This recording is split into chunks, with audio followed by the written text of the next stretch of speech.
Bonjour tout le monde, bienvenue dans Taboo Free Thursday, encore un autre jeudi qu'on va se parler pendant 1 heure. Et aujourd'hui, on va parler d'un sujet très important, mais qui est parmi les sujets les plus tabous de notre société guinéenne.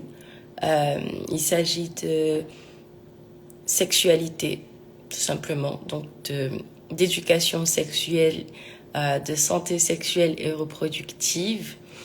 Je vois que vous arrivez en grande pompe. J'aime ça. Donc, on a un invité de marque aujourd'hui. Et je vais vous dire, j'ai trouvé ce compte sur Twitter un jour comme ça, qui parlait de santé sexuelle et reproductive. Et puisque c'est un sujet qui m'est important, c'était très anodin. J'ai juste liké, retweet. Puis après, quand le concept de Taboo Free Thursday s'est mis en place dans ma tête et que voilà, tout s'est structuré, je me suis dit que c'est un sujet dont j'aimerais beaucoup parler.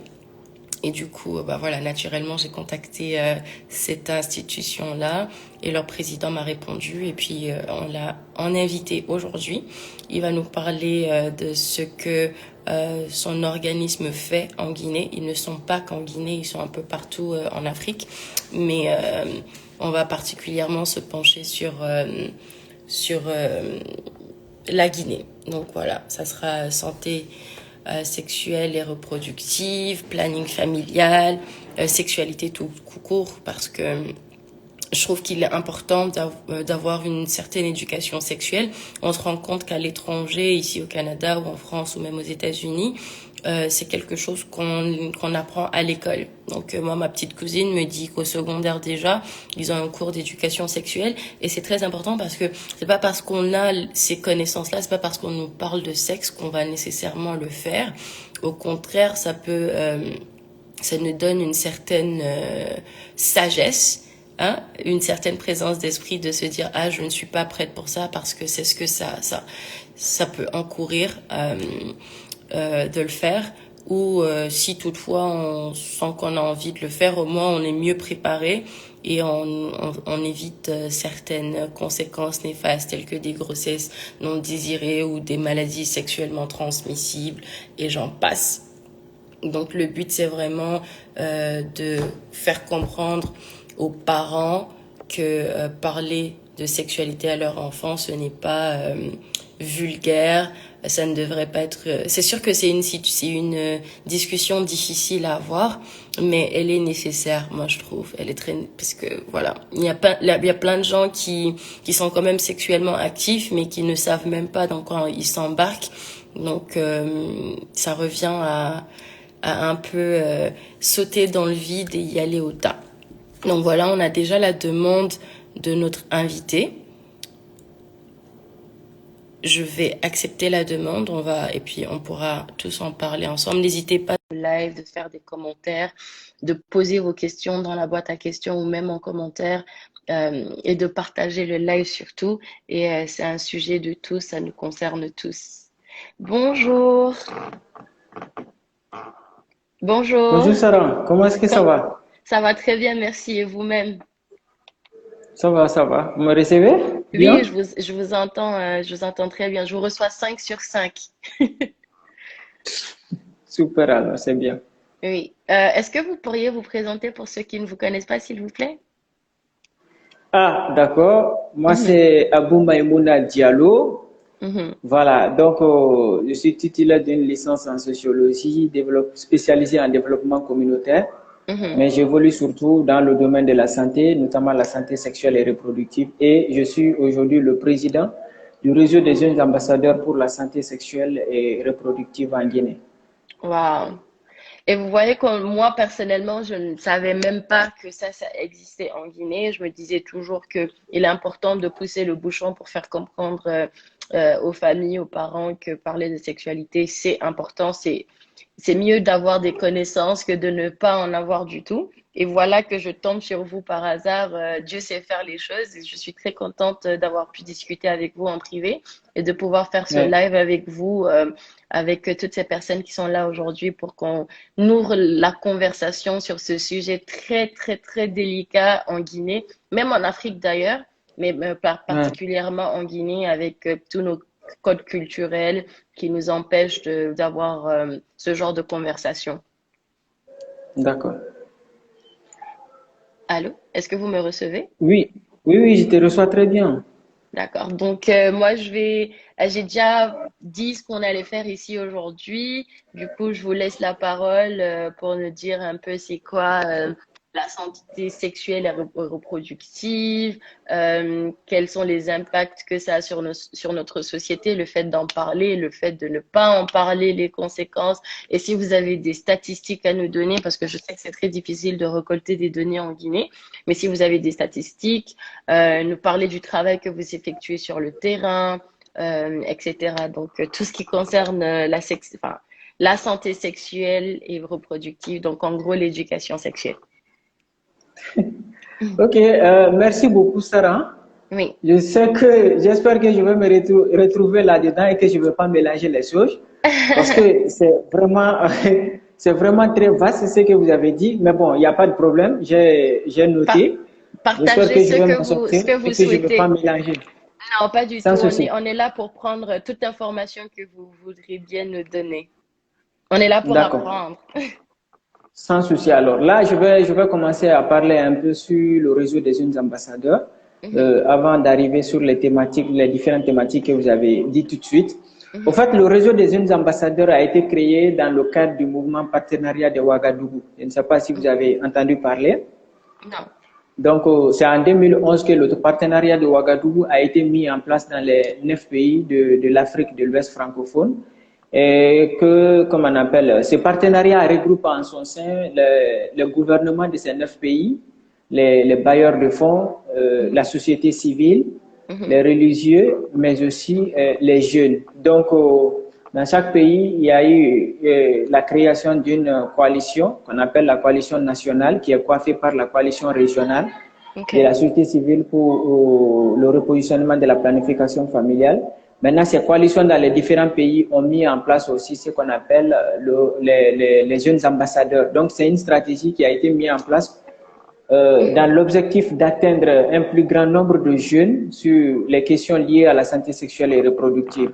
Donc, OK. les jeunes ambassadeurs, les réseaux aussi sont coiffés par une alliance au niveau régional. Donc, cette alliance coiffe tous les réseaux dans tous les différents pays. Donc, comme je disais, les jeunes ambassadeurs ont pour objectif majeur ici un d'abord, de faire, comme on appelle, le plaidoyer pour le changement des politiques en faveur vraiment des jeunes, en faveur des besoins vraiment des jeunes. Maintenant, Mhm. l'autre objectif que nous faisons, c'est de mobiliser un grand nombre de jeunes autour des questions liées à la santé sexuelle et reproductive, surtout à travers les réseaux sociaux. C'est ce qui fait que la majeure partie de nos communications, ça se passe sur les réseaux sociaux. Donc, nous faisons aussi des lives, nous faisons des vidéos, des affiches, nous publions, nous faisons à tout moment aussi des tweets up. Et cela nous Mhm. permet aussi à atteindre un grand nombre de jeunes et surtout à mobiliser vraiment les jeunes autour des questions liées à la santé sexuelle et reproductive et la planification familiale. Donc, Mhm. en quelque sorte, c'est ça le réseau des jeunes ambassadeurs. OK. Voilà, donc quand je quitte là-bas, notre thématique, il y a beaucoup vraiment il y a beaucoup de petits thèmes qui est à l'intérieur. Donc, Mhm. je vais commencer d'abord à parler de ce qui c'est que la sexualité. OK. Donc, la sexualité est un ensemble de comportements, comme on appelle, qui est relatif à la satisfaction des instincts sexuels. Donc, OK. la sexualité n'a pas juste une limite d'âge. Donc, ça se commence. Il y a certains même qui le disent que la sexualité commence jusqu'à au moment dont le bébé se trouve même dans le ventre de sa maman, jusqu'à Mhm. la mort. Voilà. Donc, Parce c'est qu'on ça est la d'accord que sexualité. Donc, ce bébé est dans le ventre à cause de la sexualité. exactement. Donc, la sexualité, c'est toute une vie. Donc, ça commence dès notre naissance jusqu'à notre mort. Donc, c'est Mhm. ça, la sexualité.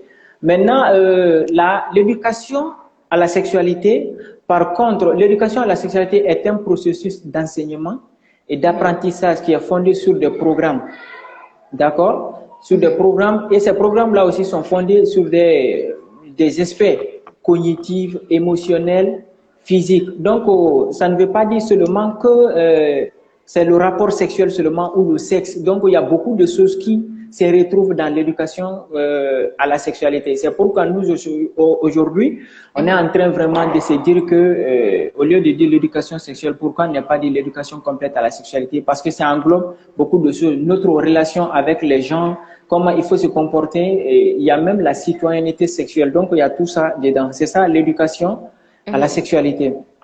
Maintenant, en ce qui concerne la santé sexuelle et reproductive, donc je crois qu'il y a la définition qu'on se réfère toujours, c'est la définition qu'a donnée l'OMS. Donc, je vais un peu paraphraser.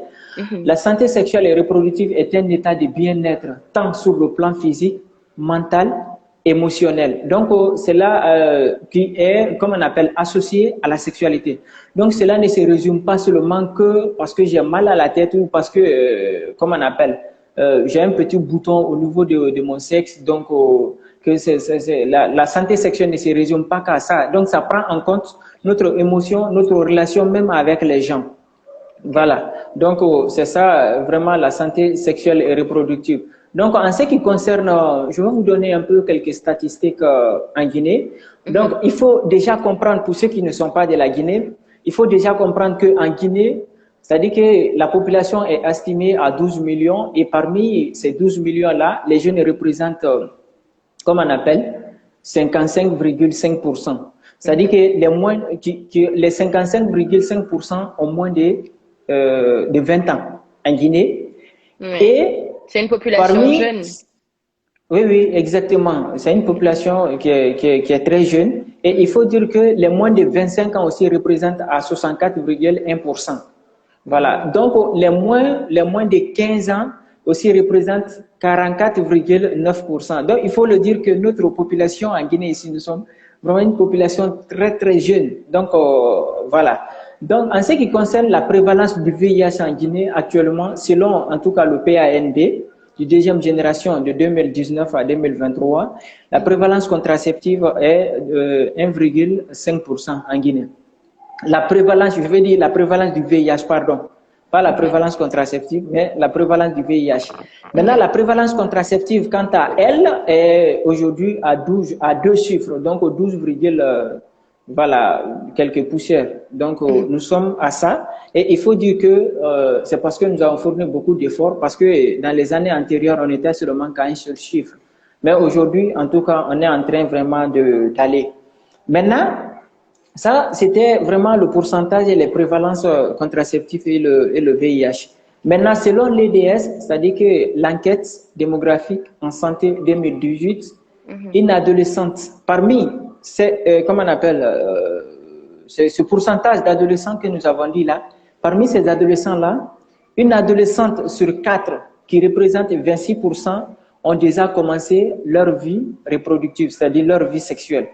Donc, vous voyez combien de fois, ça veut dire que ici, les jeunes sont sexuellement actifs voilà, sexuellement actifs très tôt, tu vois.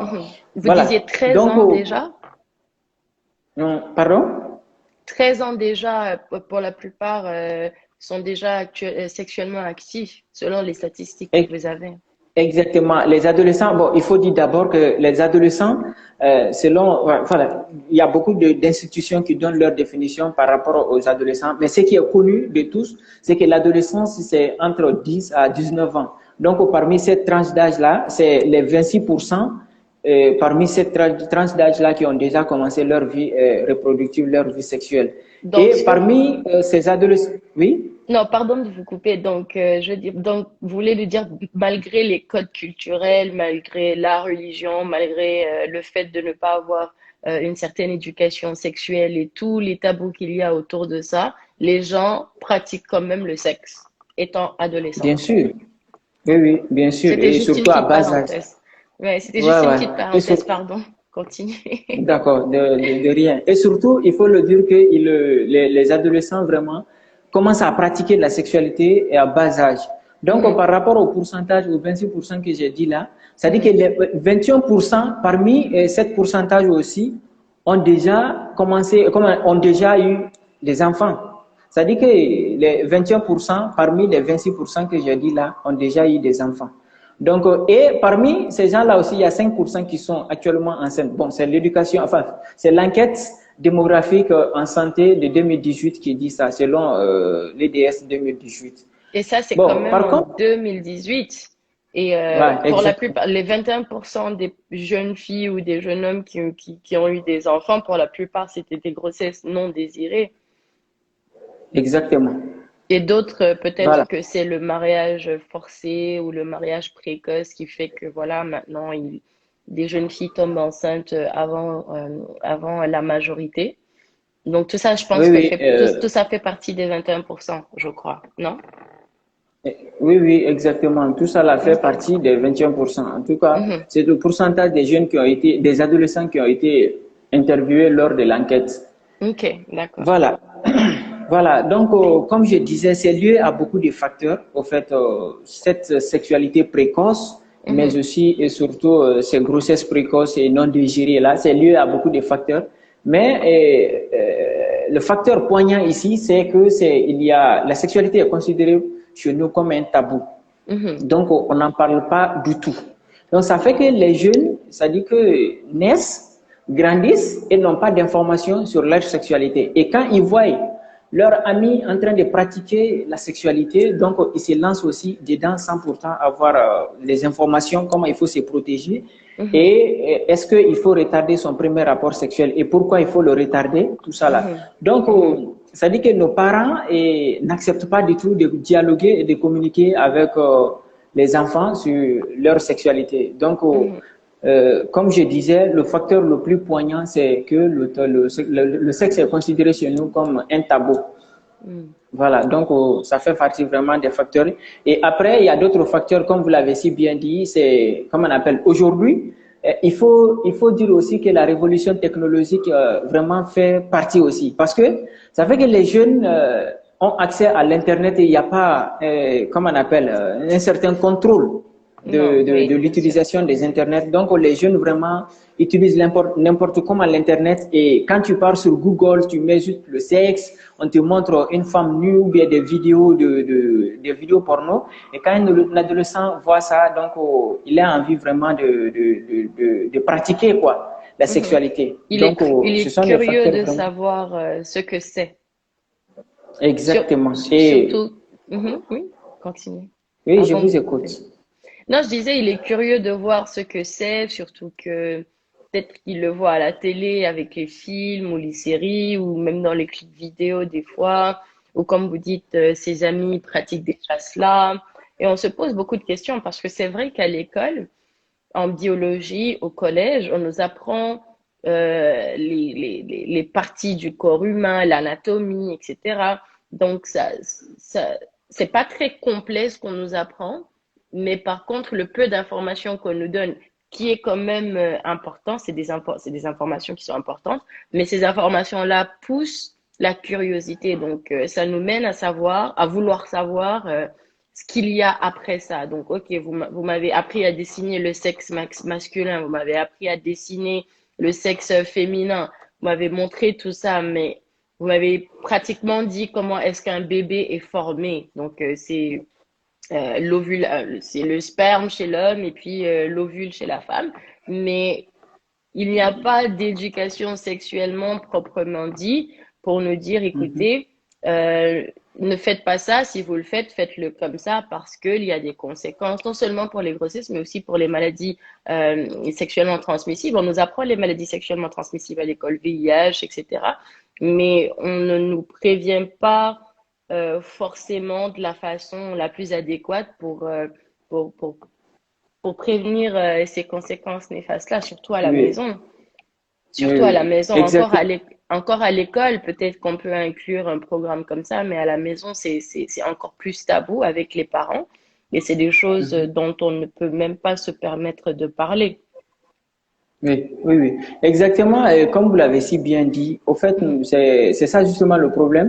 Certes, mhm, à l'école, ça dit qu'on touche un peu comment on appelle, on touche un peu la sexualité, mais c'est-à-dire on donne pas assez, on donne pas les informations qui peuvent vraiment canaliser la curiosité des jeunes à leur dire oui. En fait, quand on leur dit les différentes parties, mais on leur dit pas vraiment, c'est que ces différentes parties-là, ça sert à quoi? Et quand tu le fais, voici les conséquences. Donc, ça fait que vraiment, quand on cite juste les différentes parties, et les anatomies, tout, maintenant on se limite là. Donc, l'enfant vraiment a la curiosité de pousser un peu haut pour aller un peu dans les choses. Mais si vraiment il y avait, comment on appelle, l'éducation complète, comme nous on aime le dire, au niveau de l'école, parce que je vais juste, excusez-moi, revenir un peu. Nous, ça fait longtemps, on est en train vraiment de se battre pour l'introduction de l'éducation complète à la sexualité en Guinée. Et il faut dire que nous avons vraiment le pays, il y a une forte engagement politique par rapport à l'intégration de l'ECS dans les curricula de formation, il faut le dire, et nous avons beaucoup avancé parce que il faut le dire aujourd'hui que nous avons élaboré des programmes, donc il y a les notions de vie, donc c'est qu'il y a eu même la formation de certains enseignants, c'est-à-dire que de certains enseignants qui vont aller d'abord donner des cours pour voir est-ce que c'est important de donner. Donc, il y a eu tout ça. Maintenant, ce qui reste, c'est l'intégration effective dans les curricula de formation. Donc, si vraiment on intègre l'éducation complète à la sexualité dans les curricula de formation, et qui commence déjà depuis l'école primaire, donc c'est très important. Avant que l'enfant n'arrive au collège et au lycée, ça trouvera qu'il a assez d'informations sur sa sexualité. Et l'expérience prouve généralement que les enfants qui ont eu en tout cas des informations sur leur sexualité à bas âge retardent toujours leur premier rapport sexuel et font moins en tout cas des grossesses non désirées. Donc c'est ça. Maintenant, en appui avec ça, si les parents pouvaient accepter aussi de communiquer avec les enfants à la maison, c'est-à-dire que leur donner toutes les informations que eux ils ont reçues. Donc si vraiment les parents acceptaient de briser vraiment ces tabous-là sur la sexualité, ça allait encore être mieux.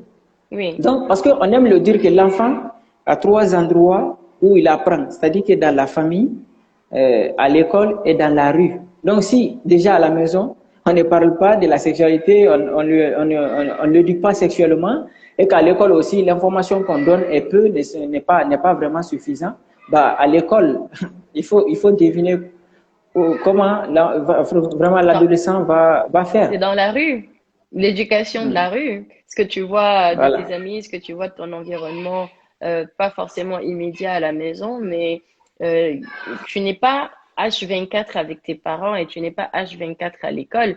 Donc, c'est sûr que tu vas développer un certain comportement basé sur tes fréquentations de dehors, etc. Et si c'est pas canalisé, tu peux facilement faire des choses que tu n'aurais pas forcément faites si tu étais plus lucide ou bien si tu étais plus réfléchi ou si tu avais plus d'informations concernant cette chose-là en question. Parce qu'on dit souvent Mm. que l'interdit attire. Donc, on sait qu'il y a quelque chose, on sait que ça existe, mais ça nous est interdit et on ne sait pas pourquoi. Donc, c'est-à-dire qu'on nous éduque dans l'ignorance déjà, parce qu'on ne veut pas nous faire face à certaines choses, parce qu'on se dit qu'on est encore des enfants. Mais c'est normal que les parents nous voient encore comme des enfants. Pour les parents, on sera des enfants même quand on aura 50 ans. Mais c'est pas une Mhm. excuse pour ne pas les mettre devant des faits qui sont réels. Donc, si moi, en tant qu'enfant, par exemple, mes parents me disent ne fais pas ça, mais ne me disent pas pourquoi je ne dois pas faire ça et ne veulent même pas ouvrir la conversation. C'est juste, ils ne te disent même pas ne fais pas ça. C'est juste que c'est comme ça. C'est dans le Mhm. subconscient que ne fais pas ça, c'est tout, puis on n'en parle pas. Ça attire. Ouais. Ça attire, ça te donne envie de savoir qu'est-ce qu'il y a là-bas. Qu'est-ce qu'il y a là-bas Mhm. qui fait que on ne me permet même pas de penser à cette chose-là, à plus forte raison la faire. Et tu vois d'autres personnes le faire. Et c'est pour ça que éduquer dans la peur et avec l'ignorance, ça ne mène absolument à rien de bon. Parler des Mhm. choses clairement, ouvrir la conversation et créer une sorte de confiance avec son enfant, une intimité, ça fait plus de bien que de mal, contrairement à ce que beaucoup de parents africains ou guinéens peuvent penser. Parce que là, au moins, en informant ton enfant, en l'éduquant sur certaines choses, il y a non Mhm. seulement du respect, de la considération, mais aussi une certaine confiance et une intimité qui va faire que ton enfant va pratiquement tout te dire. Donc, Oui, ton enfant va se confier à toi. Ton enfant va hésiter avant de faire des bêtises parce qu'il se dit, mes parents exactement. me respectent, mes parents me font confiance, mes parents ont de la considération pour moi, mes parents m'ont responsabilisé en me donnant des informations capitales. Donc, je ferai plus attention ou peu importe la chose, que ce soit pour sortir en boîte de nuit, que ce soit pour le sexe, la sexualité, peu importe la chose, lorsque l'enfant se sent inclus, il se comporte mieux que lorsqu'il se sent exclu. Ça, c'est clair. Donc, en général, ceux qui ont une éducation sexuelle, comme vous dites, repoussent un peu l'acte sexuel. Et même lorsqu'ils décident de le faire, au moins, ils savent comment se protéger. Au moins, ils savent quelles sont les conséquences qu'ils encourent. Ils sont plus préparés à la chose que s'ils doivent juste sauter dans le vide et puis y aller sur le tas. Il y a quel... Exactement. il y a- Oui, je vous écoute, Mhm. pardon. Non, au fait, comme vous le disiez, ce qui est bien avec l'éducation sexuelle, c'est que ça nous permet d'éviter beaucoup de choses, quoi. Mhm, Parce que, comme on a si bien dit, l'éducation sexuelle, ça commence depuis la mhm, bas âge.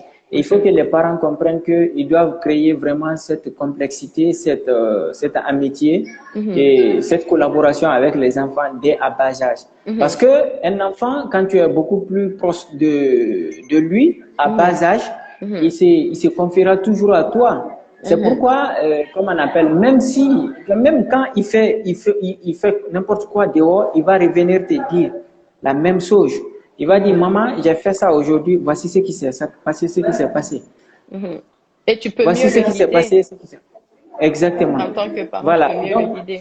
Comparé à si ton exactement. enfant fait juste le sein ni touche à la maison, mais dehors, il fait n'importe quoi. Tu n'as absolument aucune idée de ce que ton enfant fait dehors et tu ne peux pas le protéger parce que tu ne peux même pas rêver de ça.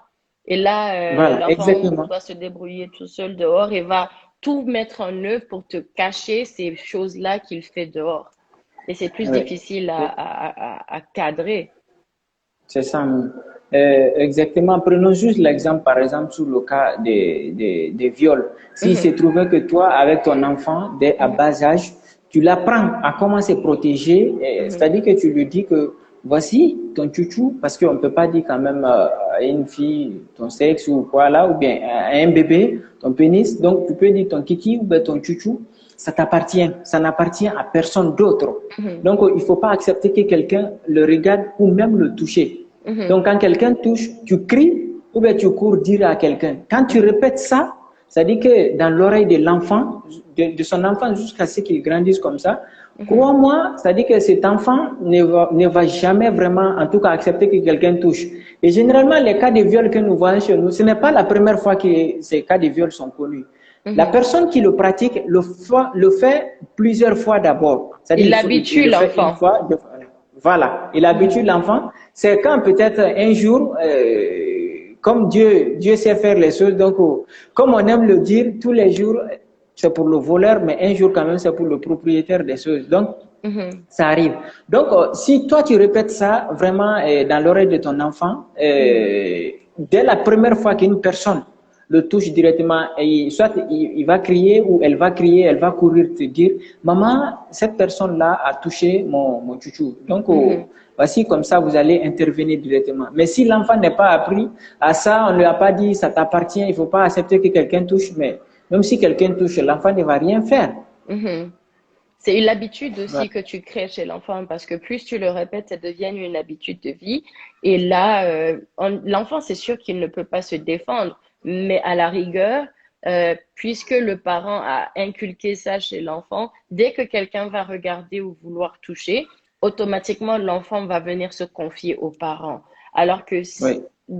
au contraire, par exemple, si le parent ne parle pas de ça du tout à son enfant. Quand quelqu'un va regarder ou vouloir toucher, l'enfant aura peur de venir le dire à ses parents parce que soit il Exactement. a peur que les parents ne le croient pas ou que les parents pensent que c'est de sa faute pour X et Y raisons. Alors que le tort ne revient pas à la personne violée ou à la personne à toucher sexuellement, mais au contraire, le tort revient à la personne qui viole ou qui fait des attouchements sexuels à d'autres personnes, dont pour la plupart de jeunes enfants. Il y a quelqu'un qui dit, il y a Nene Haba qui dit, I think these African cultures have a lot to contribute why sex is not being educated, especially with girls. Imagine parents telling a girl that you shouldn't say no to your husband when it comes to sex. Donc, elle dit que les cultures africaines participent beaucoup au fait de ne pas, au fait que l'éducation sexuelle ne soit pas la chose la plus fréquente chez nous. Imaginez des parents qui disent à une jeune fille qu'elle ne devrait pas dire non à son mari lorsqu'il s'agit de sexe. Et on sait tous qu'il y a le viol conjugal. Par exemple, si même si tu es marié à quelqu'un, si un jour tu n'as pas envie d'avoir des rapports sexuels avec la personne et que la personne se force en toi, c'est quand même du viol. Donc, elle dit, Oui. I believe sex should be taught in a different way and we should also mention both the advantages and the... Elle dit elle pense fortement que la sexualité devrait être enseignée d'une différente façon. Donc, il faut avoir une approche plus cool que négative, en fait. Donc, parce que quand on essaye de faire peur à la personne, déjà, ça intimide. Alors que si tu veux Ouais. faire passer un message, il faut trouver des façons plus positives et approcher son enfant de façon à ce qu'il comprenne la gravité de ce qu'il est en train de te dire, sans pour autant Mhm. faire peur à la personne ou mettre beaucoup de pression sur la personne ou quoi que ce soit. Parce qu'à la fin de la journée, comme tu dis, la sexualité, c'est de la naissance jusqu'à la fin. Donc, c'est Oui. quelque chose qui fait part, c'est inclus, ça fait partie de nous, ça fait partie de qui De nous l'être sommes. humain. C'est de l'être humain. Donc, peu importe l'âge auquel tu commences, tu vas le faire. Tout le monde ici-bas sur Terre va le faire. C'est juste qu'il faut être préparé. Vaut mieux être préparé à la chose Ouais. que de se retrouver dans des situations où tu te dis, oh mon Dieu, si je savais. Si je Donc, savais. exact, si je savais. Est-ce que vous avez un exemple de cas que vous avez eu avec votre institut, votre organisme, de quelqu'un qui n'avait aucune éducation sexuelle, mais qui s'est retrouvé dans des situations pas possibles? Pas besoin de mentionner le nom, mais juste nous parler peut-être d'un cas précis. Ouais, ouais. Bien sûr qu'on a vraiment eu des multitudes d'exemples et à Mhm, chaque fois nous faisons même des articles sur des personnes comme ça, mhm, mais tout en mettant la personne dans l'anonymat et puis on mhm, publie. Juste un exemple, comme on appelle, un exemple, il y a une personne qui nous a un peu expliqué son histoire. mhm, Donc, son histoire, c'est que il était jeune. mhm, Donc, quand il a quitté au village, il est venu en ville, mais bon, il était dans un groupe d'amis, quoi. Et mhm, que ce groupe d'amis vraiment avait assez de force sur lui, parce que vous savez, ici, chez nous, ce qui nous pousse généralement à nous lancer surtout dans notre premier acte sexuel, mhm, c'est surtout le groupe d'amis. Parce mhm, que quand ton groupe d'amis a un pouvoir de coercition sur toi, tu feras tout ce qu'il accepte.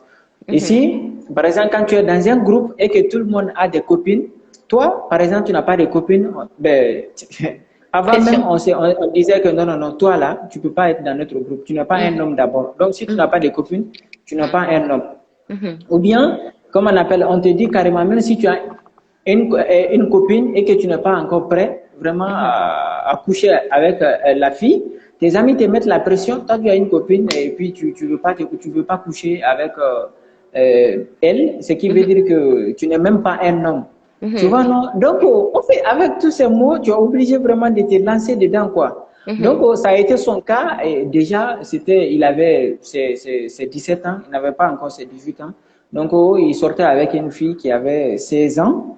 Voilà, entre 15 et 16 ans comme ça. Donc, ils ont mhm. commencé vraiment l'acte sexuel à cause des pressions de leur Social. groupe d'amis. Mhm, Voilà.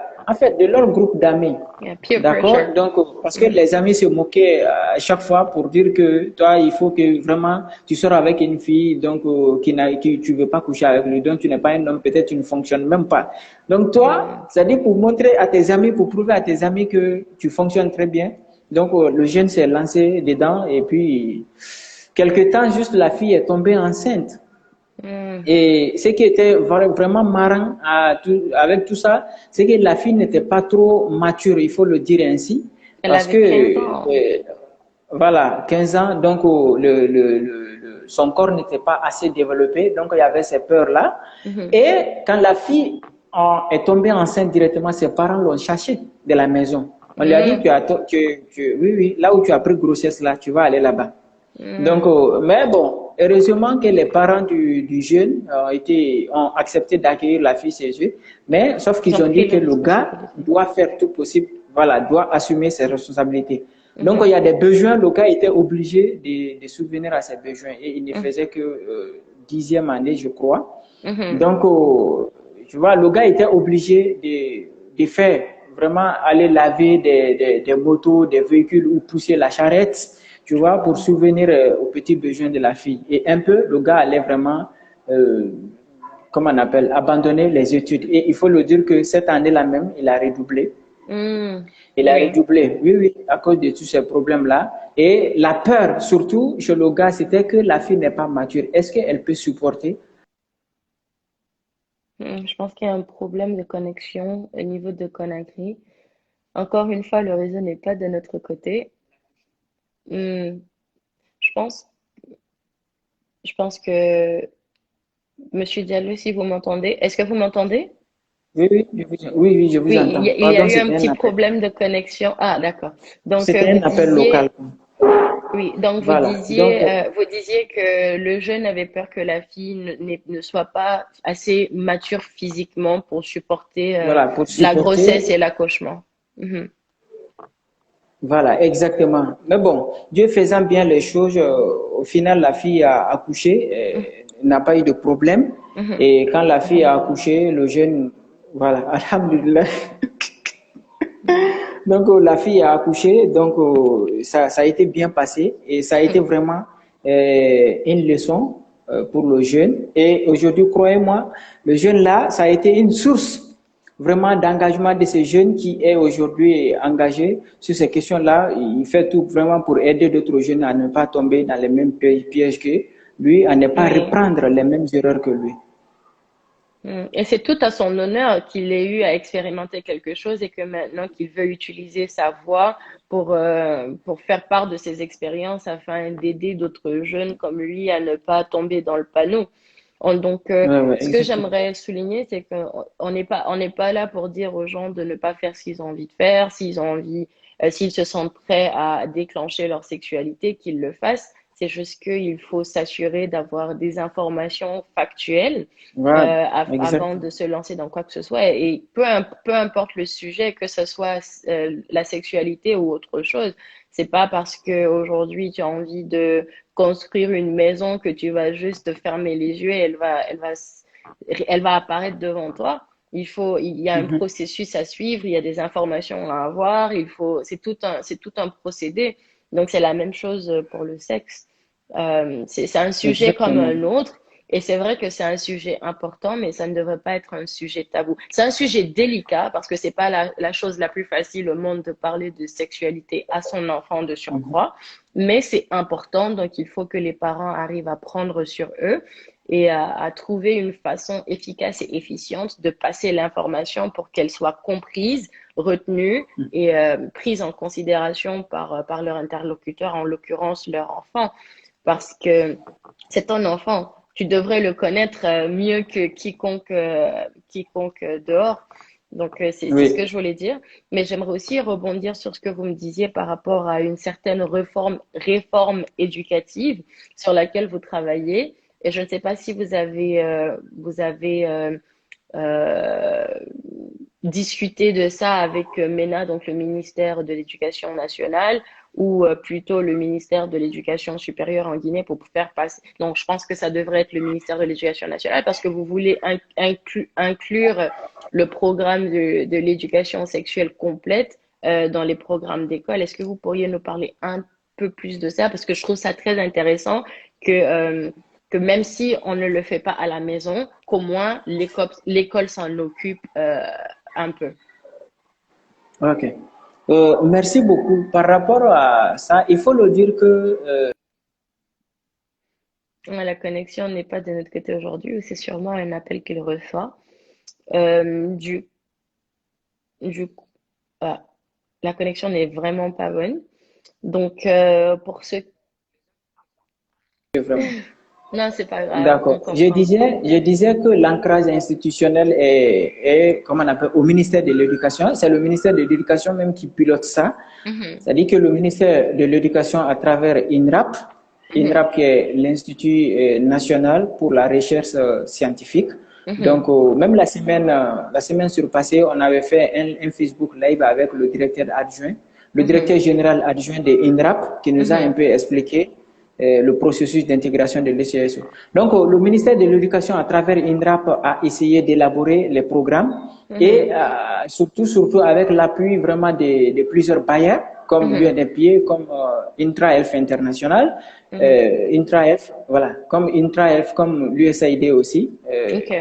l'UNESCO. Voilà, Mhm, donc à travers toutes ces institutions-là, donc on a pu élaborer aujourd'hui des programmes et les notions de vie. Et nous avons aussi adapté ces programmes-là aux 8 concepts clés des principes directeurs de l'UNESCO sur l'éducation complète à la sexualité.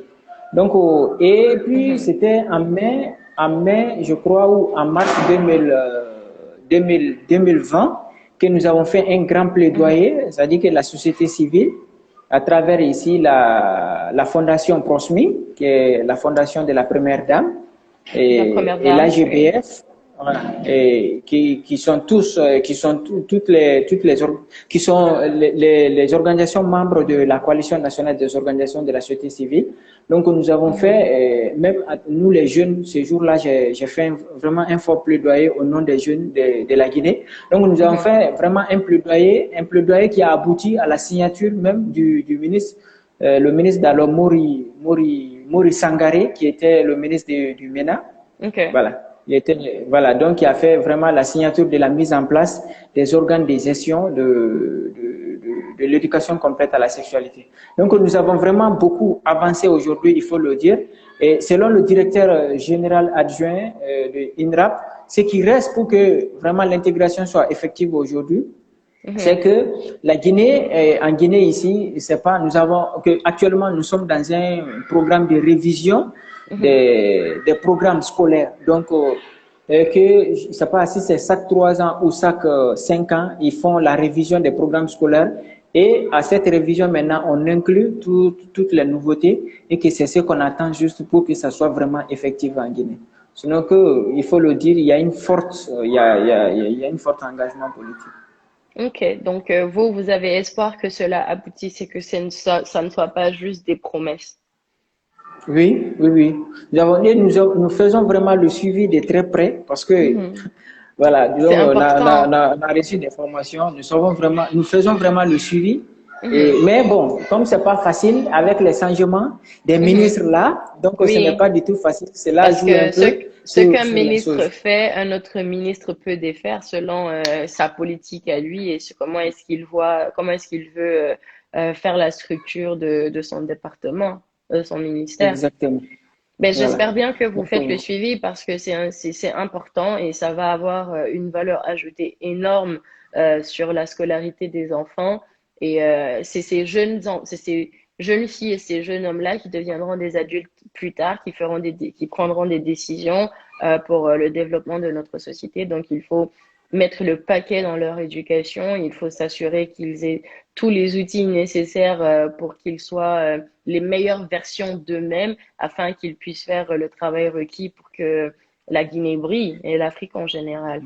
oui, oui. Est-ce que on a parlé de plusieurs problèmes concernant la santé sexuelle et reproductive, le fait qu'on n'en parle pas assez, etc. Donc, est-ce que vous avez des solutions à proposer en dehors de la réforme éducative que vous voulez faire en incluant le programme d'éducation sexuelle complète dans les écoles? Est-ce que vous avez d'autres solutions, par exemple, au niveau des foyers des parents ou même dans la rue? Je suppose que c'est quelque chose que enfin, vous discutez souvent de ça dans votre institut avec vos autres collaborateurs. Est-ce que vous pourriez un peu nous en faire part pour nous autres qui voulons en apprendre davantage sur le sujet? Mm. Oui, oui, bien sûr que nous faisons beaucoup d'actions en dehors même du cadre formel qui est à l'école. Mhm, Maintenant, en ce qui concerne dans les familles, il faut dire vraiment que, ça dit que le programme de l'éducation même, ça dit prend en compte même cet aspect-là. mhm. D'accord? Donc, ça prend en compte cet aspect et cet aspect est confié aux organisations, vraiment aux organisations de la société civile. Ils ont vraiment cette responsabilité-là de descendre sur le terrain, Mhm, appeler les parents et causer avec eux. Donc, mhm, nous avons vraiment, ça c'est confié à la société civile. Et nous, en tant qu'organisation de la société civile, il faut dire tous les jours, nous sommes sur le terrain pour vraiment informer les adolescents et jeunes sur vraiment leur sexualité. Et mhm. crois-moi, Sarah, j'ai vraiment espoir aujourd'hui. Parce qu'il faut le dire, cette génération qui est là aujourd'hui, c'est-à-dire que nos aînés qui Mhm. sont là n'ont pas eu la chance de parler de la sexualité comme nous, on est en train de parler de ça Oui. aujourd'hui. Et il faut le dire, c'est la réclamation vraiment de beaucoup de jeunes qu'il faut accepter qu'on parle.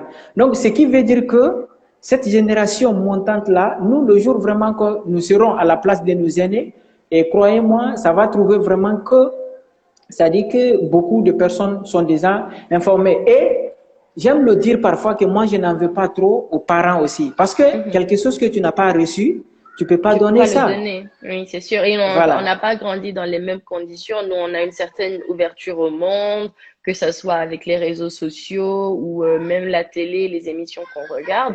Et même, nous, on dit dans un monde qui est un peu plus développé que le leur. Donc, ça fait que on a accès à des choses dont ils n'ont pas eu accès. C'est vrai que l'éducation qu'on reçoit est un peu plus différente de celle que eux, ils ont reçue. Et nous, on a un peu l'audace de pousser le bouchon parce que s'ils font des choses qui ne sont pas nécessairement bonnes, on le leur dit tout simplement de la façon la plus respectueuse qui soit parce on veut pas les chambouler non plus ou les vexer. Mais c'est vrai que nous, on a plus d'ouverture à leur dire, écoute, papa, maman, écoutez, papa, maman, je comprends que ce que vous dites, ce que vous faites, c'est pour mon bien, mais ce n'est pas forcément la chose qui me correspond le plus, alors que eux, ils ne pouvaient pas. C'était quand papa dit, tu fais, quand maman dit, tu fais, c'est tout. Nous aussi, quand papa dit, tu fais, quand maman dit, tu fais, c'est tout, mais au moins, il faut reconnaître qu'on a plus de liberté dans ce sens-là que eux que eux ils ont eu tout simplement. Et comme disait Monsieur Abou Diallo, on ne peut pas donner ce qu'on n'a pas reçu, du moins si on n'est pas au courant de la chose. Donc c'est vrai qu'il faut pas trop leur en vouloir non plus. Et ce que nous on peut faire, c'est de prendre la relève et de faire justement pour les autres ce qu'on aurait aimé qu'on fasse pour nous et de tout simplement faire en sorte que nos enfants et les enfants de nos enfants grandissent dans un monde où il n'est pas tabou de parler de choses importantes telles que la sexualité ou la santé sexuelle et reproductive, que les jeunes enfants n'ont pas peur de dénoncer les viols lorsqu'ils en sont victimes, que ou toute personne qui a subi des violences basées sur le genre, euh, de sexual harassment, donc d'harcèlement sexuel, que ce soit au travail, à l'école ou dans la rue, ou peu importe, que la personne n'ait pas peur d'en parler, de dénoncer, et de tout mettre en œuvre pour que toute personne qui fasse du mal à une autre personne réponde de ses actes devant la justice. Donc c'est sûr qu'on a des textes de loi, etc., qui ne sont pas forcément respectés, mais c'est à nous de faire en sorte que la société évolue et d'être le changement positif que l'on veut voir dans notre société. Donc, c'est à nous d'être ces acteurs du changement-là, que chacun d'entre nous, à sa façon, parce que chacun d'entre nous a sa valeur ajoutée à la société. Donc, le réseau n'était pas forcément avec nous. Et du coup, Sincèrement vous désolé, disiez, hein. non, non, il n'y a pas de problème, ne vous inquiétez pas. Voilà. Donc, on était en Je train de disais parler que des donc, solutions, oui. des solutions, voilà. Mhm, Donc en termes de solutions aujourd'hui, c'est qu'il va falloir vraiment qu'on organise beaucoup de causeries éducatives à mhm, travers nos communautés, c'est-à-dire que mhm, nous sortons sur le terrain pour faire comprendre aux parents que il y a vraiment nécessité d'accepter de dialoguer avec les jeunes. mhm, Et on peut le faire à travers des causeries éducatives, on peut le faire à travers des dialogues interpersonnels et à mhm, travers aussi vraiment des visites à domicile, les choses que nous faisons à tout moment. Mais surtout, on peut utiliser aussi les radios communautaires, les télévisions mhm. nationales. À chaque fois, nous faisons aussi des choses comme ça. Faire C'est-à-dire que des des radios campagnes. communautaires qui parlent en langue, voilà, Mhm, qui parlent en langue, à travers ces radios-là, on atteint facilement vraiment les personnes de ces communautés-là. mhm, Donc, voici les quelques solutions qu'il faut. Mais surtout, cette génération, cette jeunesse qui est là aujourd'hui, il mhm, faut vraiment qu'on agisse sur cette jeunesse-là pour que ceux-ci-là comprennent la nécessité et que ceux-ci-là s'engagent. mhm. Ce qui fera que dans l'avenir, vraiment, on n'aura même plus besoin de sortir sur le terrain pour sensibiliser les gens.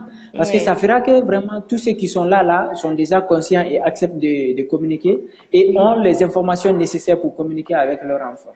Oui, donc c'est vraiment éducation, éducation, éducation. Et comme j'aime le dire, l'éducation, c'est le remède à tous nos maux. On souffre de tellement de choses dans notre société que c'est vraiment l'éducation qui va nous sortir de là. Et l'éducation, c'est pas seulement aller à l'école, apprendre 1 plus 1 égale 2. L'éducation, c'est le savoir-vivre, c'est le savoir-être, c'est le civisme également.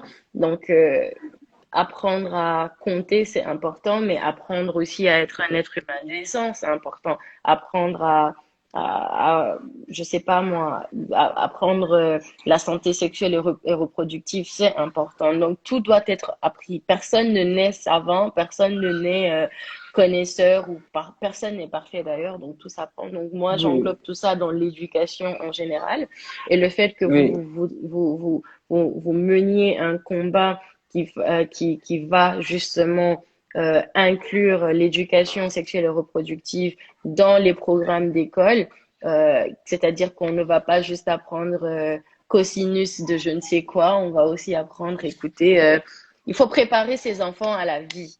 Voilà, donc oui, le matériel didactique, c'est important, mais il faut également préparer les enfants à la vie active.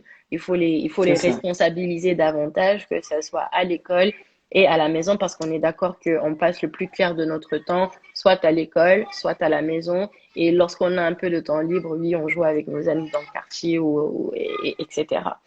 Donc, OK. nous, je voudrais un peu rediriger les personnes qui sont intéressées vers des ressources qui sont disponibles en ce moment, comme par exemple le jeune qui est venu vous voir parce qu'il a eu ce problème de grossesse non désirée parce que justement il a subi, il a succombé à la pression qui a été mise par son environnement direct, donc ses amis. Est-ce que s'il y a quelqu'un comme ça qui est dans le live ou qui va regarder cette vidéo après, est-ce que vous pouvez rediriger cette personne-là vers des ressources qui sont disponibles, qui pourront peut-être lui prodiguer de l'aide, que ce soit en conseil, en aide ou même une petite assistance financière, je sais pas. Justement. En fait, je voulais revenir sur quelque chose dont votre question vraiment Mhm, mhm, m'amène à revenir mhm, sur la chose. En mhm, même temps, c'est vraiment par rapport à la construction, à l'installation des centres conviviaux aujourd'hui. mhm, C'est-à-dire que les centres conviviaux, ce sont des centres pour les jeunes, animés par les jeunes. mhm, Donc aujourd'hui, il faut dire vraiment que à travers le ministère de la Jeunesse surtout, mhm, l'État est en train vraiment d'intégrer ces centres conviviaux aujourd'hui. Non seulement on intègre les centres conviviaux dans les formations sanitaires, mais on construit même des centres conviviaux à part. L'exemple palpable aujourd'hui est la Blue Écoute de Kaloum. Aujourd'hui, La c'est-à-dire au sein blouse. de la Blue Jaune.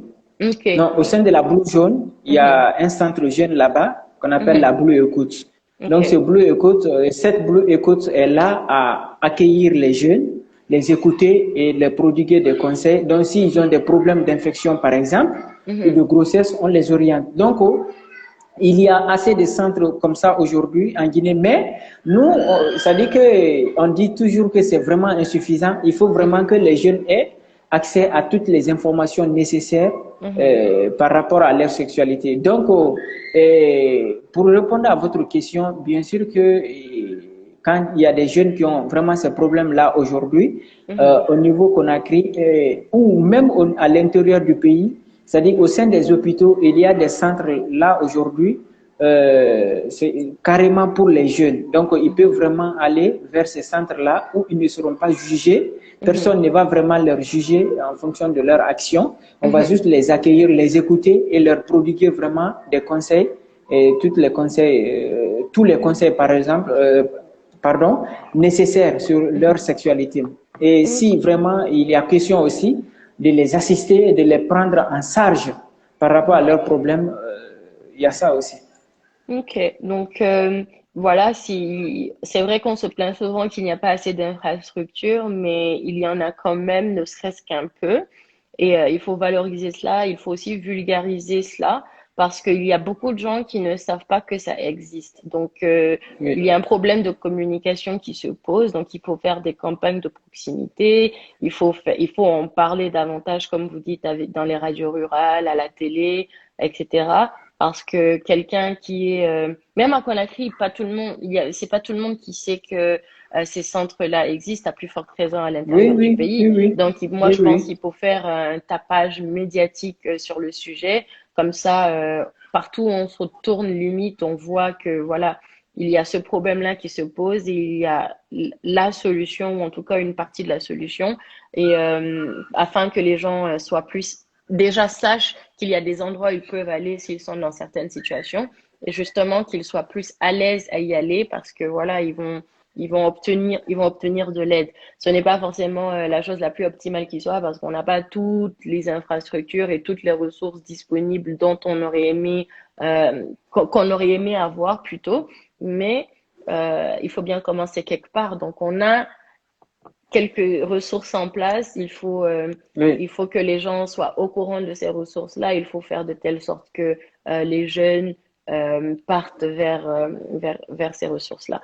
Parce que Oui, oui. moi, il y a quelque chose qui me dérange fortement dans toute cette affaire de sexualité, c'est que on vous Mhm. interdit quelque chose de façon inconsciente toute votre vie parce que c'est pas comme si le parent s'arrêtait et disait ne pratique pas le sexe. C'est un non-dit, mais qui est assez Mhm. pesant et qui est assez présent dans tout foyer, dans toute maison, dans notre société guinéenne. Mais il suffit que tu te maries pour qu'on commence à te parler d'enfants, qu'on commence à te parler de satisfaction des besoins de ton mari, des besoins. Ça fait un peu partie de tes devoirs enfin, de tes devoirs conjugaux, mais je ne sais pas ce que c'est. On me l'a pas appris. Je ne sais pas comment m'y Mhm. prendre. Comment est-ce que vous vous attendez à me garder dans l'ignorance pendant la majorité de ma vie? Et maintenant, je Mhm. suis mariée, tout d'un coup, je dois faire de la magie et tout savoir sur le sujet. Il n'y a pas de, il y a Ouais. pas de magie. Il faut préparer la personne à ce que, à ce qu'elle sache comment s'y prendre quand elle sera mariée. Donc, par exemple, un Ouais. bienfait justement d'avoir une éducation sexuelle, c'est oui, tu parles de sexualité à ton enfant, mais tu le prépares au mariage, on va dire, hein? Parce que C'est oui, tu ça. ne veux pas que ton enfant pratique le sexe avant le mariage, mais une raison pour justement lui parler de sexualité, c'est l'amener à savoir comment s'y prendre une fois qu'elle sera mariée, parce que ça, c'est important pour vous. C'est important pour vous d'être... on dit santé sexuelle et reproductive. Et c'est quoi la Mhm. reproductivité? C'est ça, c'est faire des enfants. Donc, Oui, il oui. faut préparer la personne à savoir comment s'y prendre un peu une fois qu'elle sera dans son foyer, parce que sinon, ça peut poser problème. Ça peut poser Beaucoup problème de problèmes. pour une multitude de raisons parce que l'enfant est excisé de un, donc ça peut lui causer des problèmes au niveau, de la sexualité, on va pas se mentir, lorsqu'elle sera mariée, puisque Ouais. le but c'est d'attendre qu'on se marie. Ça peut poser des Mhm. problèmes au niveau de la grossesse, ça peut poser des problèmes au niveau de l'accouchement, ça peut causer de la Oui. stérilité, ou encore ça peut enlever le plaisir sexuel. Donc, une Bien fille qui est sûr. excisée dans le but de ne pas être mariée, enfin, excusez-moi, une fille qui est excisée dans De le ne but pas avoir. de ne pas pratiquer le sexe avant le mariage, et cette Mhm. même fille n'a aucune idée de ce que c'est que le sexe parce que personne ne lui en a parlé, et de surcroît est peut-être mariée de façon précoce et forcée, et après là se retrouve devant un homme toute nue et ne sait pas quoi faire, comment s'y prendre. Non seulement elle ne s'y connaît pas, mais de Mhm. deux, il y a de fortes possibilités qu'elle ne ressente aucun plaisir sexuel parce qu'elle a été excisée. Et tout ça, ça cause des problèmes dans son mariage à elle. Et qui va assumer les conséquences là, c'est elle. C'est pas ses parents qui l'ont excisée ou qui lui ont pas parlé de sexualité. Ce n'est pas la société, ce n'est pas son mari, ça sera à elle. Ça sera à elle de prendre les conséquences des actes des autres personnes sur elle parce qu'elle n'a pas demandé à Mhm. être excisée.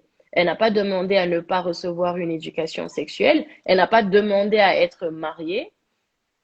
Et là, elle se retrouve devant une situation, elle ne sait rien et elle doit juste Oui. subir les Se conséquences. marie. Mhm. Elle doit juste subir les conséquences, puis c'est tout. Et c'est ça qu'on doit arrêter. Il faut qu'on considère nos jeunes filles, qu'on leur accorde du respect, de la considération et qu'on les valorise. Parce que ces jeunes filles-là deviennent des femmes et ces femmes-là sont des mamans, sont des tantes, sont des sœurs, sont des cousines, etc. Mais je ne parle Mhm. pas juste de l'approche de la jeune fille, même le jeune homme doit savoir dans quoi il s'embarque. Parce qu'à la fin de la Bien sûr. journée, à la fin de la journée, il a des responsabilités. Lorsque tu as un acte sexuel avec quelqu'un, vous êtes d'une certaine façon liés, qu'il y ait des conséquences néfastes ou pas. Donc, il faut que cette personne, que ce jeune homme-là sache qu'il faut valoriser la jeune fille, qu'il faut la respecter, que c'est pas parce qu'il a eu des activités sexuelles avec elle que cette fille-là, excusez-moi du terme, est une traînée ou etc. Donc voilà, c'est des choses qu'il faut apprendre, c'est des choses qu'il faut inculquer Oui. dans le quotidien des jeunes enfants parce que c'est des habitudes, c'est de bonnes habitudes qu'ils doivent développer et c'est ce qui fait d'eux des êtres humains décents, que ce soit un homme ou une femme. C'est tout. Absolument. C'est ça que je Vraiment. voulais dire. Donc, est-ce que D'accord. vous avez quelque chose à rajouter par rapport à tout ça, que ce soit par rapport à la sexualité, la santé sexuelle et reproductive. Euh, Est-ce que vous avez quelque chose à rajouter parce qu'on va terminer le live dans les minutes qui suivent? Oui, oui, justement, de façon globale, je crois que sur la sexualité, bon, ce que je voudrais dire entre parenthèses d'abord, donc, si Mhm, vous voulez, je peux vraiment arranger, si vous pouvez, si vous voulez faire un live avec la gestionnaire de la Blue Écoute du centre référentiel aujourd'hui, mhm, des jeunes qu'on a cru qu'on appelle la Blue Écoute, il n'y a pas de problème, je vais arranger ça là. Peut-être mhm, après, si vous, vraiment, en tout cas, manifestez le désir de faire le live avec elle, je vais mhm, vous mettre en contact. Là, vous allez faire ça. Ça, c'était entre parenthèses juste. Donc, comme mhm, je disais, de façon globale sur la sexualité, sur l'éducation sexuelle, donc, bien sûr que le contenu est assez grand, mais mhm, bon, de façon ramassée, de façon globale, je crois qu'on a mhm, fait vraiment le tour de tout. Voilà, les connaissances liées à la sexualité, à l'éducation sexuelle, au comportement sexuel, mhm, et qu'est-ce qu'il faut faire vraiment aujourd'hui pour que vraiment les jeunes ne soient mhm, pas, ne commencent pas la sexualité tôt, ou même quand ils commencent, comment éviter vraiment les grossesses non désirées. En fait, en quelque sorte, comment il faut éviter vraiment les conséquences néfastes sur leur vie. Donc, mhm, je crois qu'on a fait, on a un peu parlé de ça. C'est vraiment qu'il faut que nos parents acceptent de communiquer. Le mhm, peu que, à travers leur expérience, le peu qu'ils ont appris, qu'ils essaient vraiment de partager ça avec les enfants. Et mhm, que nous, en fait, que l'État, vraiment le gouvernement accélère un peu le processus d'intégration de mhm, l'ECS dans les curricula de formation pour que cela soit vraiment effectif aujourd'hui, pour mhm, que nos sœurs, nos frères qui viendront aient vraiment toutes les connaissances factuelles sur leur sexualité. Donc, je crois vraiment qu'on a fait le tour Mhm. de façon globale Oui. Donc sur la moi, je chose. voudrais rediriger toute personne qui est intéressée par le sujet vers votre organisme. Donc, est-ce que vous Exactement. pourrez nous donner les coordonnées? Je pense que vous êtes sur tous les réseaux sociaux, sur Facebook, sur Instagram et sur Oui, Twitter. Et les personnes là ok. peuvent vous contacter pour parler de sexualité ou s'ils ont un problème à poser sur ce sujet-là ou s'ils ont des questions. Parce qu'à la fin de la journée, c'est des plateformes qui sont mises en place pour un échange ouvert avec tous pour qu'ensemble nous soyons les changements, enfin les acteurs du changement positif que l'on veut voir dans notre société. Donc je vous laisse un peu Oui. donner vos coordonnées pour toute personne qui serait intéressée par ça. Parce que vous faites des lives Merci également sur beaucoup. Facebook. Oui, à chaque fois, nous faisons vraiment des lives voilà, sur ces réseaux sociaux-là. Donc, comme vous l'avez dit, nous sommes sur presque la majeure, en fait, tous les réseaux sociaux. Nous sommes sur Mhm, Twitter, nous sommes sur Instagram, nous sommes sur Facebook. mhm. Maintenant, nous sommes joignables. Si vous voulez voir, par exemple, notre page, que ce soit sur Facebook, sur Instagram, sur Twitter, il faut mettre arrobase JASRPF Guinée. Mhm. C'est ça. Donc, quand vous mettez ça justement, peut-être que j'écris très mal, et puis je vais montrer. Ouais, la connexion déconne. Donc, sûrement, Monsieur Diallo a un appel. Donc, je pense que on a fait le tour de ce qu'on avait à dire aujourd'hui concernant ce sujet-là. Je vais peut-être lui donner une petite minute pour qu'il revienne nous dire au revoir afin qu'on clôture la session d'aujourd'hui. Et va se retrouver la semaine prochaine pour un autre sujet avec d'autres personnes aussi intéressantes les unes que les autres. Je vais rediriger les gens vers la page vers leur page. Donc c'est vraiment je vais vous dire c'est quoi. Donc, c'est les jeunes ambassadeurs. C'est JARSP Guinée. Donc, si vous mettez ça sur Twitter ou sur Instagram ou sur Facebook, vous allez les trouver. Vous pourrez participer aux lives qu'ils font et puis voir les informations qu'ils postent et puis participer à la conversation. Donc voilà, on a fini pour aujourd'hui dans Taboo Free Thursday. J'espère que ça vous a plu et j'espère que ça va vous pousser à parler de sexualité à vos cousins, à vos frères, à vos sœurs, à vos enfants, même à vos parents, parce qu'il faut casser le mythe, il faut briser les tabous et puis casser les barrières, parce qu'à la fin de la journée, c'est pas néfaste. Donc moi, comme j'aime le dire, on peut être qui on veut, on peut faire ce qu'on veut tant qu'on ne fait de mal à personne. Et parler de sexualité ne fait de mal à absolument personne. D'ailleurs, ça fait plus de bien que de mal parce que knowledge is power. La connaissance, c'est la base de tout. C'est pour ça qu'on part à l'école, d'ailleurs, c'est pour acquérir des connaissances. Donc, plus on a de connaissances, mieux c'est. Donc, pourquoi ne pas se préparer à la vie active, ou préparer nos proches à la vie active en leur parlant de choses essentielles, quoique difficiles, parce que c'est pas des conversations qui sont faciles à avoir, hein, mais c'est nécessaire de parler de ces choses-là pour l'évolution de notre société. Parce que si nous, on ne le fait pas, qui va le faire à notre place? Personne. On a la chance de vivre dans un monde un peu plus ouvert avec les réseaux sociaux, le fait que on voit des choses, on comprend des choses, on arrive à penser pour nous-mêmes parce que pour la plupart, on est quand même assez réfléchi. Donc, c'est à nous d'utiliser cela à bon escient. On n'est pas, rien n'est fait au hasard. Si nous existons durant cette période en particulier et non avant ou après, c'est pour une raison bien particulière. C'est pour participer au changement. C'est pour qu'on ait une valeur ajoutée dans notre société et qu'on ait un impact positif, ne serait-ce que sur une personne. Donc, j'impacte une personne, cette personne-là impacte une autre personne et ça part comme ça. Donc, merci beaucoup d'avoir regardé. On se dit à la semaine prochaine pour un autre sujet. Et en attendant, prenez soin de vous, soyez indulgents avec vous-même, ayez l'amour de soi afin de pouvoir aimer autrui et venir en aide aux personnes dans le besoin.